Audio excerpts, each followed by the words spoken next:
So I wanted to kind of start with this kind of great story, though it's somewhat gruesome, about this skull chalice that was like sitting in the Oxford University senior common room for like probably close to 100 years. And finally, I guess they would like drink out of this skull chalice, ritualistically at times, but like given it was made out of a skull, it started to leak. So then they served like chocolates in it, and there was like a silver inscription of like Queen Victoria on it, and it had like a wooden stand. Like it was all very like official, if not like somewhat religious in its connotations. So the university ended up calling in their like resident archaeologists, like what is this? And it turned out that the skull ended up belonging to like an enslaved woman from the Caribbean like 225 years ago.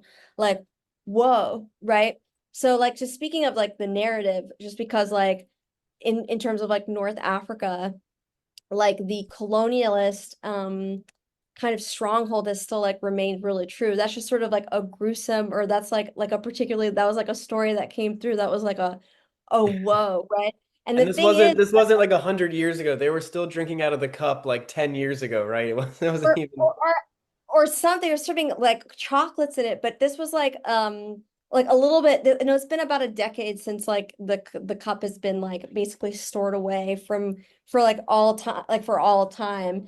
But like it went like through Sotheby's. It just like kind of shows like this chalice at Oxford University just still sat there as this like legacy to this very dark sort Mhm. of past, right?